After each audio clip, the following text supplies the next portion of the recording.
Hello, friends. We are just wrapping up our little summer break here at Old Timey Crimey. So before we get back to the normal swing of things, here is one of our favorite episodes from over on the Patreon.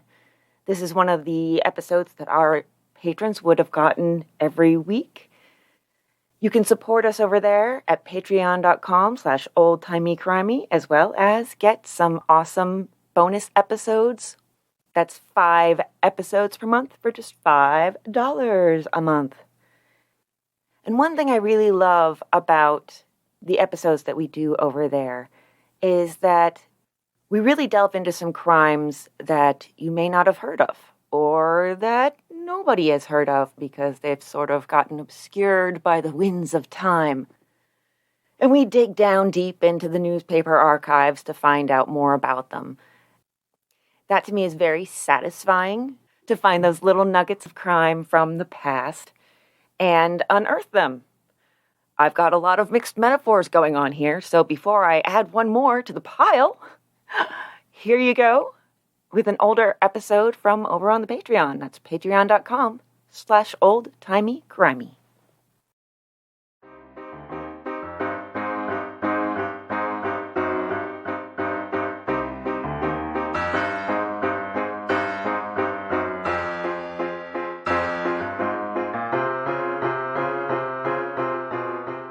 Hey, it's Old Timey Crimey. I am Christy. I am Amber. And I am going to be telling Amber and you, our lovely patrons, today about a 1933 kidnapping. Hooray! Such a year for kidnapping, I It was. swear. It was a good year for kidnapping. It really was. So, I'm going to be telling you all about John K. Ottley. Okay. But really the star of the show, we'll get to her, the star of the show in my mind is his wife, who is my queen. Oh, okay. Just wait. So, John Ottley was born in 1868 in Columbus, Mississippi, and he had been working his way up through banking since his 30s. Started as an assistant cashier at the American Trust and Banking Company when it opened its doors in 1890, and he got on the advisory board as well. Okay. Now, this was actually in Atlanta. He moved from Columbus, Mississippi to Atlanta, Georgia, and when he first got the job, he had only been there for a little while. But he had letters of recommendations from prominent people back home. Okay. He was from a really good family, and he was called one of the heaviest individual shareholders of the new bank, and the Atlanta Constitution said he would make a valuable and useful citizen in Atlanta. And I'm sure he was. But his wife, who at the time when he first moved to Atlanta, she was his wife of 1 year, she would show that a woman can be just as valuable and useful, if not more.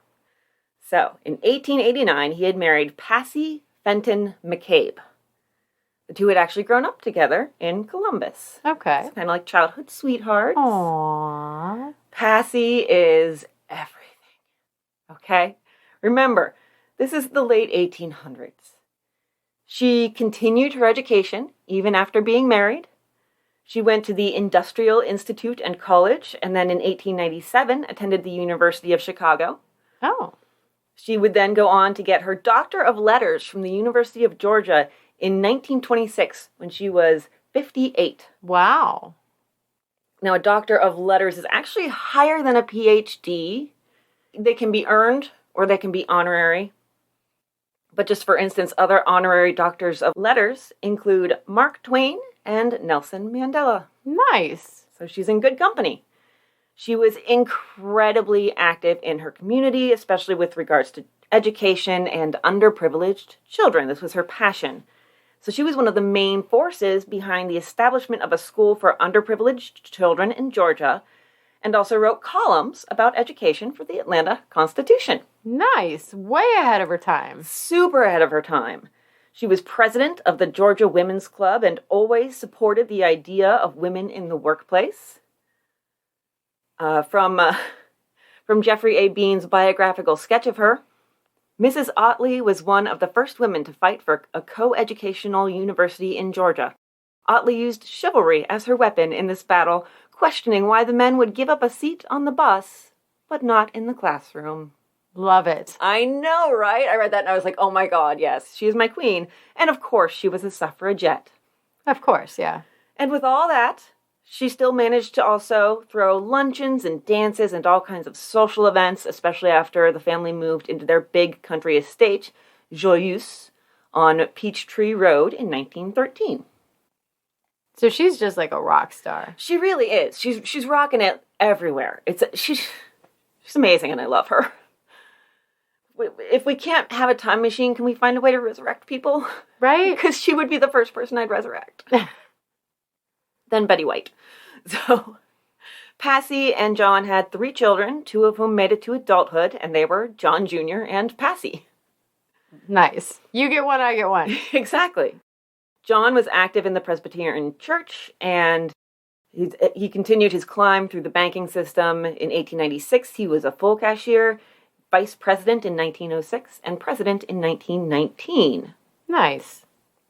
So in 1933, he was president of First National Bank in Atlanta, as well as director of the Central of Georgia Railroad, Southern Bell Mutual Life Insurance Company of New York, a trustee of the Atlanta YMCA, and he was in the Driving Club, the Athletic Club, the Capital City Club, and the Masons. These are very busy people. Yeah. I'm exhausted just thinking about it. Like, when were they home? Yeah, I look at all this and I'm like, no, I want to take a nap. So, They're go-getters, though. yeah, he also seemed to be big into breeding hunting dogs. Okay. And they would have kind of like hunting dog competitions. Didn't know that was a thing, but makes sense. Why not? There's weirder competitions. We learned about the ferret competitions. Yeah. I had to attend a ferret show once. I was voluntold to, and that was Interesting. awful. I mean, our house used to have a pigeon coop that was for racing pigeons. Mm-hmm. And they would have competitions with the racing pigeons. I got to help tear it down with a sledgehammer. Yes, you did. I got to use a chainsaw. So, in July of 1933, Ottley was 74. He's still working, so he leaves Joyeuse to head into the bank for work one morning, turns out from the driveway onto his road, and someone flagged him down. So he stopped, thinking the guy needed a ride or something, and the man whipped out a gun and told Ottley to get in the back seat. Kidnapping a 74-year-old is a little weird. It gets weird. Oh, good. So this guy, Ottley didn't know his name, but did sort of know who he was. He had actually given the guy rides into town before, and the guy had told Ottley that he was in charge of one of the fruit stands that Ottley allowed to be put up on his property, like on the road. It's the Depression, so he's trying to do his best to help, anybody who needs to make a living, help them out there. And their place was so busy that I'm sure with all the parties and luncheons and weddings and everything, that they had plenty of traffic coming in. Unfortunately, there's a mall there now. I was sad that I didn't get to see it on one of my Google Street View trips. So he told Ottley that he was involved with the fruit stands, but it's also possible that he made Ottley think he was involved with the fruit stands in order to try to implicate the actual people who ran the fruit stands for what was about to happen. But one way or the other, he was sort of familiar to Ottley, so Ottley was like, sure, and then gun and backseat. Usually there were no guns involved in their interactions. One would think, yeah. There was also a second man involved, younger than the first guy. He had been hiding, and he hopped in the driver's seat when guy number 1 had Ottley move into the back. So let's talk about these 2 guys. The older one is William R. Delensky, 29, and the younger is Pryor Bowen, 17. Awfully young, but okay. Pretty young to be involved in a kidnapping. And even Bowen, who was committing this crime with Delensky, didn't know Delensky's real name. Delensky had given him a pseudonym, Grover. They then proceeded to drive a roundabout route, and Ottley couldn't quite figure out what they were trying to do or where they were trying to go. They drove around for like an hour and a half. Ottley said at one point they passed a little truck on the road, and Delensky shoved the gun into his side. And he said, Ottley later said, "It was a funny thing that as we passed the truck slowly, I looked into the face of the truck driver, and he looked at me and the man beside me." So that made Delensky kind of paranoid. After that, Dolinsky taped his eyes shut. Taped Ottley's eyes shut, obviously not his own. He needs to see for the kidnapping. Yeah, it's important to see who you're kidnapping. Yeah. It gets weird, but it doesn't get that weird. So finally they get outside of Atlanta and to a less developed area where there were just pretty much woods. There's a bridge near the Chattahoochee River just north of Suwanee, which is 30 miles north of Atlanta. Okay. At this point, they tell Ottley to write a note to Passy, telling her he'd been kidnapped and his life was in danger. And there was also a separate ransom note written by Dolinsky himself. Your husband has been kidnapped. We are holding him for $40,000. If you notify the authorities, police, newspapers, or anyone else, he will be killed. Instructions later. Get money immediately. Today, if possible. Do you want your money or your husband? Money in 5, 10, 20, 50 bills. Which shall it be? If anyone asks about him, say he was called out of the city for a few days. This is where I realized that I got this case and our Jake Factor case confused. Because remember we were talking about the ransom notes in that case? Yeah. And I said there was a dash between every single word? Yeah. That was this case. Okay. Too many 1933 kidnappings going on in my head. I was going to say, because I didn't actually see the notes for the Factor case. And so I was just like, okay, I'm going to take your word for it. I just didn't see them. Because I only had, like, the italicized newspaper report of the notes. Mm-hmm. Yeah, so I'll edit that out. Oopsie. A little glimpse behind the scenes at Christy messing up. Because I have too many kidnappings in my head. We had too many kidnappings going on. So the men tied Ottley up and sat him down on a log. Dolinsky told Ottley, as long as you keep still and don't say anything, you will not be harmed. I do not want to kill a man, but I know what I am up against, and I am going through with it. He also took Ottley's glasses. Ottley was like, those are like specially made, and they were actually platinum frames. And he's like, can you just be really careful with those? Because I need them to see. I do require those. If you want me to write more notes, I'll need those. Yes. So Dolinsky took them and put them in his jacket pocket. So now, for the delivery of the note. Dolinsky, his plan was to take Ottley's car back to Atlanta and drop the ransom note at Joyeuse. This would leave Bowen, the younger man, with Ottley. Dolinsky told Bowen, if he moves, let him have it. Bowen's only weapon is a blackjack, which is sort of like a club. But remember, he's 17 and Ottley is 74. And they're 30 miles from Atlanta, so Dolinsky had to go 60 miles round trip. He said he'd be back in a few hours and would bring some food and water. And it's July in Atlanta. Yeah, it's hot. Yeah. Dolinsky did go to Atlanta. He dropped the note off to a caretaker at Joyeuse. Then he sped off. The caretaker recognized the car and handed the note over to a maid who then contacted the police. Mrs. Ottley was out of town. She's a busy lady. She's a busy lady, and this is not super well planned. So, we've got a 17-year-old who has a club, a 74-year-old banker who can't see and is tied up.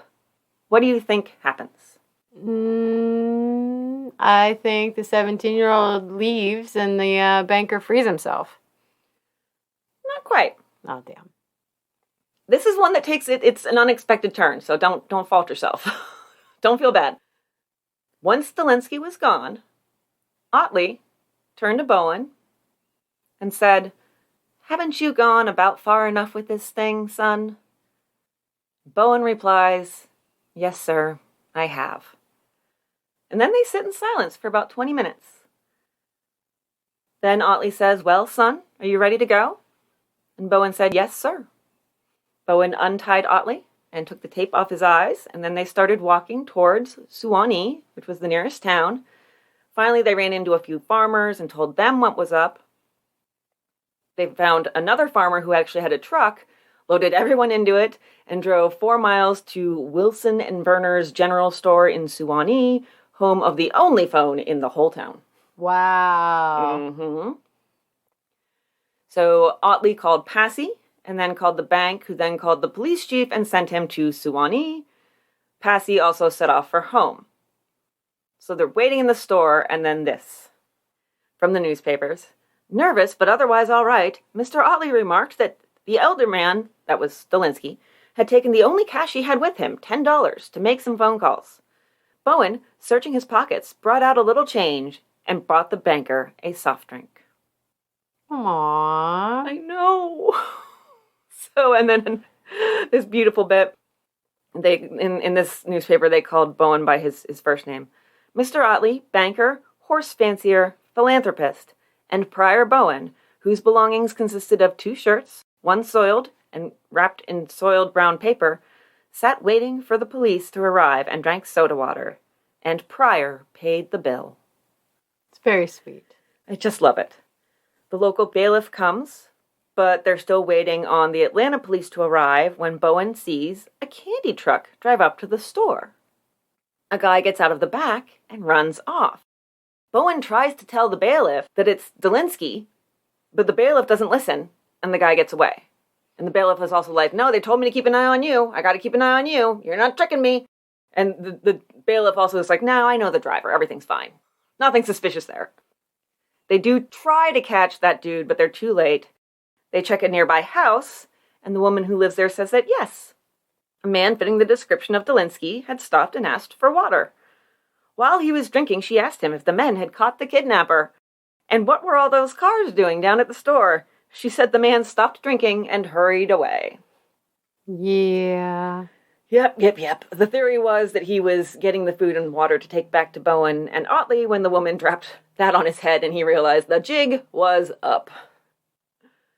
So the cops come, they find out the situation, and their plan is to go to the bridge because Dolinsky's supposed to come back there. So the whole gang, the cops, Ottley, Bowen, maybe even the farmers, maybe the farmers were probably still hanging out. It's become like a picnic. Even the store gives the group some food for lunch. Well, good. Canned goods and crackers. This again from the newspaper. The banker, shucking his coat, stood with one foot on the running board of a car and spread potted meat on a cracker with a penknife. He complained that his glasses were gone, and Bowen gave him his own glasses, but they did not fit. Aww. I know. Bowen's actually a sweet kid. He really is. Mr. Ottley said that he had also lost his pipe in the shuffle, and he was forced to bum cigarettes from the officer until an Atlanta newspaper man showed up with a cigar, which greatly pleased the banker. He's being a touch cranky, but it's been a day. And he's also 74. I feel like at 74 you're allowed to be cranky. Most certainly. Especially after kidnapping. Yes. So his son, John Jr., who was a former newspaper man himself and was now an advertising executive, was at Sea Island, Georgia, and he, as soon as he heard about the kidnapping, flew back and got to the attempted ambush around 6 p.m. So, oh, nice. Yeah. So now it's a family affair. Mm-hmm. They hang out there all afternoon and into the early evening, but obviously Dolinsky does not show up.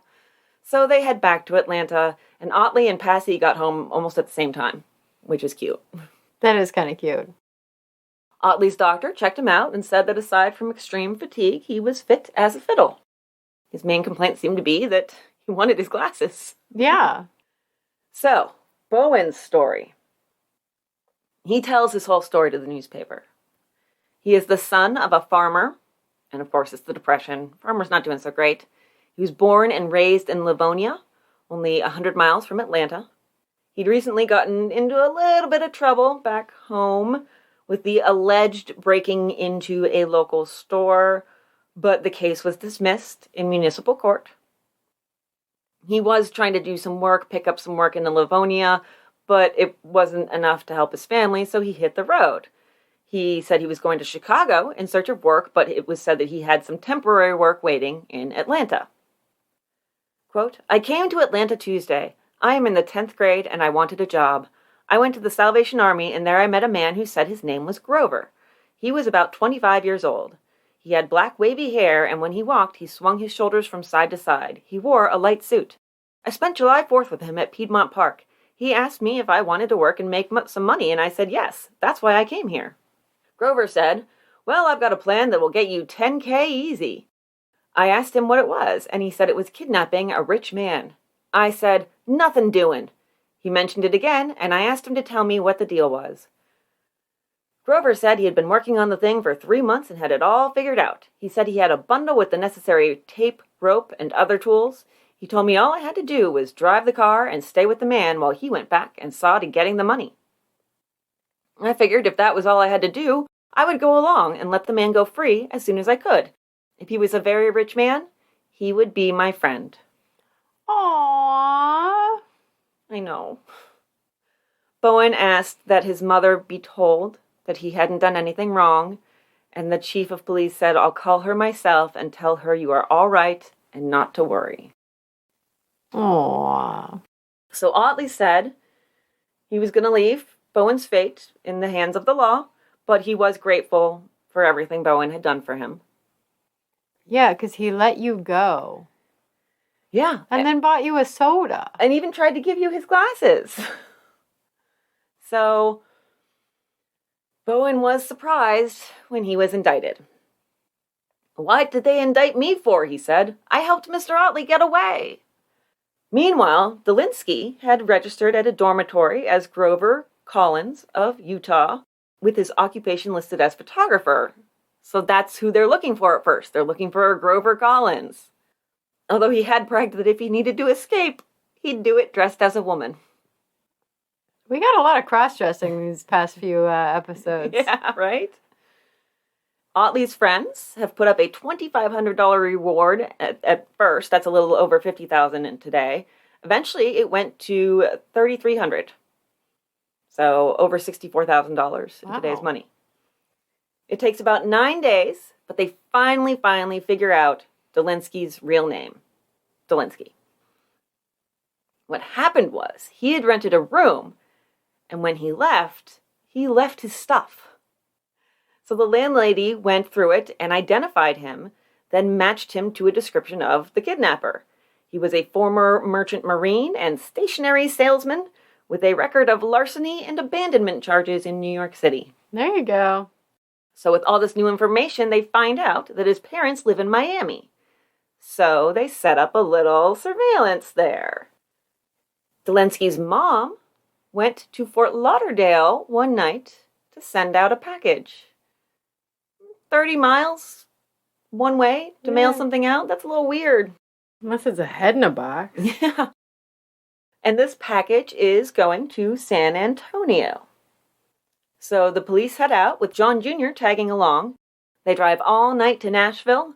I love this, though. Can I just, interject here? I wish this could still happen today where, you could be involved in the police stakeouts and stuff. Like, hey, this affects me. I'm coming with you. Okay. Yeah, absolutely. It's kind of fun. It's very exciting. They drive all night to Nashville, and then they fly to San Antonio.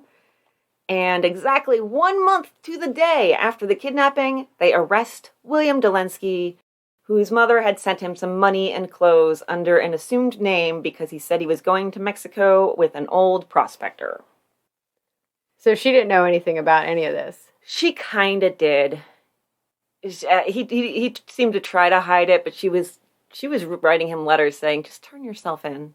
Just, Okay, so she did know. Okay. Yeah, just trust in God and stuff like that, Jesus, take the wheel. Exactly. Delinsky goes to trial. His story is kind of weird. Very weak, in my opinion. He wasn't kidnapping for ransom. He was just trying to get Ottley out of the way for 4 or 5 hours while he made some sort of deal. I feel like that deal was ransom. Yeah, it was ransom. Very, very weak. Well, and also, he had a stupid plan. So why kidnap somebody, go away from where you want the note, and then go back to just leave the note as you take the man? And he had also intentionally left Ottley's car in Atlanta, fearing that once word got out, people would be on the lookout for that car. So leave the note in the car. That would be an idea, yeah. Write it ahead of time. Leave it on the steering wheel. Well, you need Ottley's note. I mean, I guess the car itself could be proof that Ottley is kidnapped, but Ottley's own handwriting and signing the note and everything could also be handy for that. But it is very strange. Yeah. That they just go out into the middle of nowhere. They don't go to a rented room or, an abandoned shack. Like, if you just picked up the 17-year-old, why wouldn't you have the 17-year-old go to deliver the note? Because that way, if they see his face, what do you care? Like...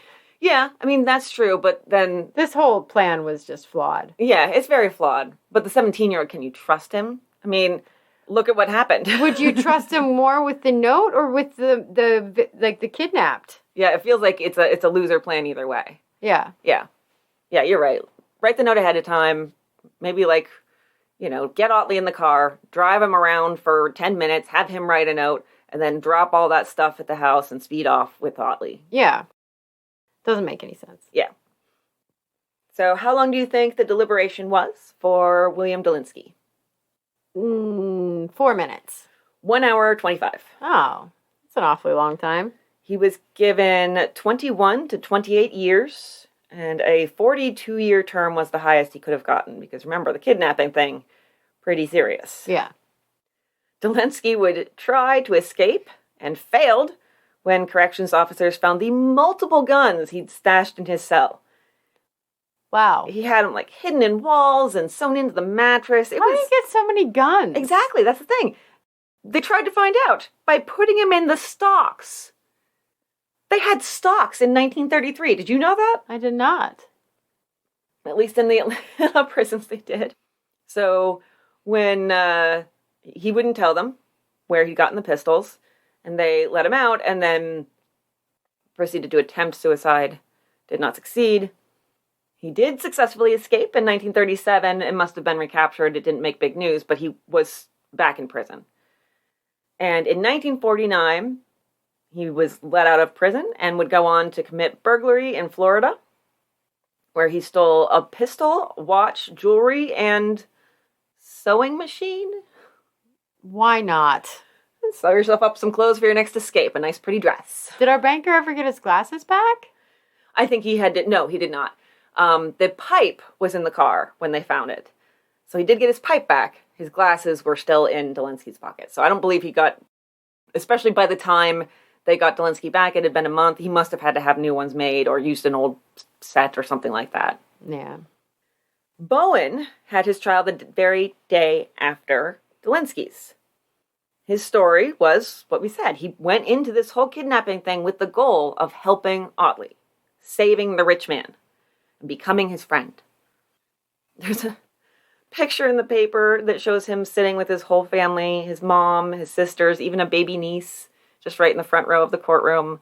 Aww. Very sadly, his father died by suicide 2 days after Bowen was picked up for the kidnapping. Aww. So this whole family is really going through it. The jury at first was deadlocked 6-6, so half and half. But they managed to come to an agreement. Do you think they found him guilty or not guilty? I hope not guilty. Well, they did find him guilty, but they decided to treat the crime as a misdemeanor. He got 1 year on the chain gang, but the judge promised that probation would come soon with good behavior, and sure enough, he only served 6 weeks of his sentence before he was given probation. Good. And the total reward for capturing Dolinsky was $3,300, like I said. When all was said and done, Bowen got $300 of it. Oh. That's about $6,500 today. The rest was evenly split between the landlady, who had searched the room, as well as the San Antonio military policeman who actually performed the arrest, and a post office clerk in Miami who helped them out with figuring out what Dolinsky's mom was up to. Prior Bowen did go on to graduate with honors from high school in Livonia. And then we have to sigh. Oh. Sometimes I really just want to, lie. Just lie and say And it. everybody lived happily ever after. Exactly. Because you get to the end of a case like this, and there's been so many, feel-good moments. And then you have to say that in 1937, he was sentenced to 3 years in Florida State Prison after an attempted holdup of a liquor dealer that ended with Bowen being shot in the stomach. Oh. He appears to have survived it to go to prison, and after that he just disappears from the record altogether. One major problem with that was you would think that Prior Bowen, Prior with a Y, Yeah. would be an easy name to hunt down. Pryor was his middle name. His first name was James. Oh. And after all the kidnapping stuff, he started going by James Bowen. That's a lot harder to track down. It is very weird that both Bowen and Delinsky ended up in Florida at some point committing crimes. So, Passy died in 1940 at age 72.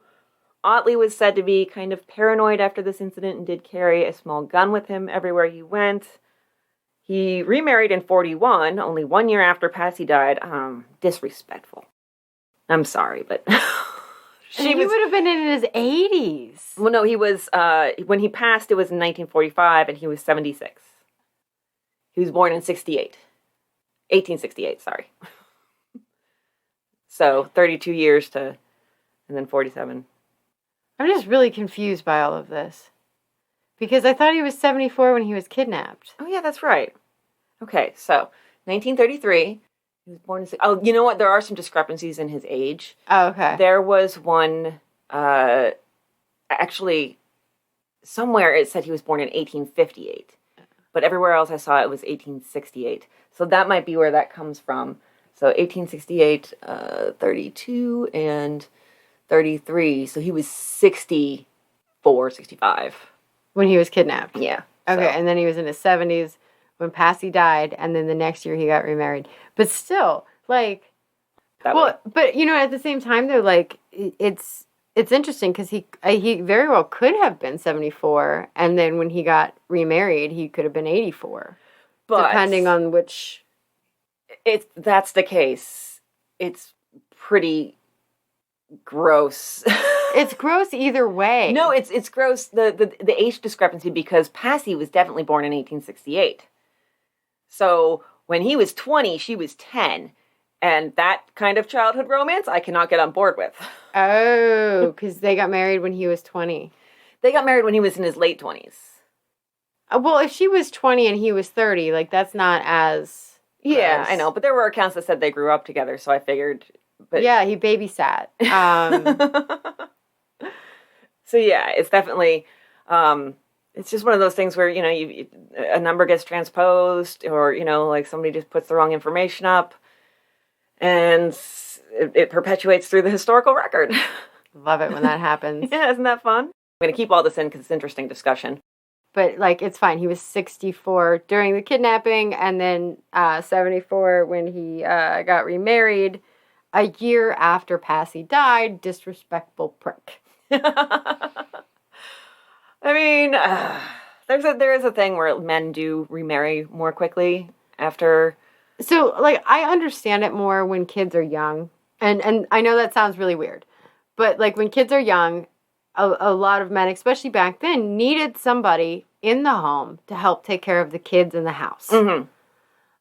Especially during this time. And still now today, because, sorry, dudes, some of y'all just need help.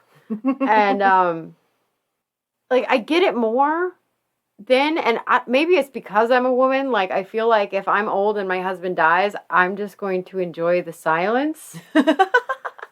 But, maybe loneliness isn't for everyone. Like, I look forward to it. Yeah, he had been with Passy for over 40 years. Pretty much his whole life, and probably being lonely just wasn't for him. Yeah, but I just don't, it's mainly that I don't think anybody can replace Passy, because she is my queen. Nobody could replace Passy, but she was also a very busy lady. She was, yeah.